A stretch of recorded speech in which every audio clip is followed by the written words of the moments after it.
ગુજરાત, પશ્ચિમ બંગાળ અને તેલંગાણામાં 13 સ્થળોએ ઈડી દ્વારા તપાસ કરવામાં આવી છે। 2652 કરોડની છેતરપિંડી મામલે કોલકાતા ઈડીની ટીમનું search operation. Shri Ganesh jewellery house limited સહિતના સ્થળોએ તપાસ કરવામાં આવી। ચાર્ટર્ડ એકાઉન્ટન્ટ અને કાનૂની વ્યાવસાયિકો પર ઈડીએ તવાઈ બોલાવી છે।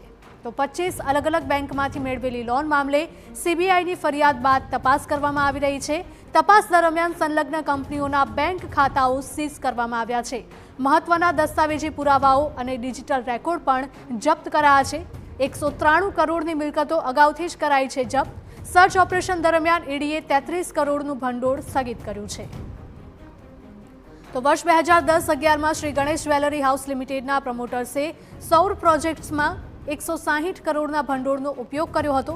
ખોટી રીતે સાચી માલિકી છુપાવવા માટે Shri Ganesh jewellery house limited અને તેની ગ્રુપ કંપનીઓના ભૂતપૂર્વ ડિરેક્ટર્સ અને સહયોગીઓને વેચી હોવાનું દર્શાવવામાં આવ્યું હતું।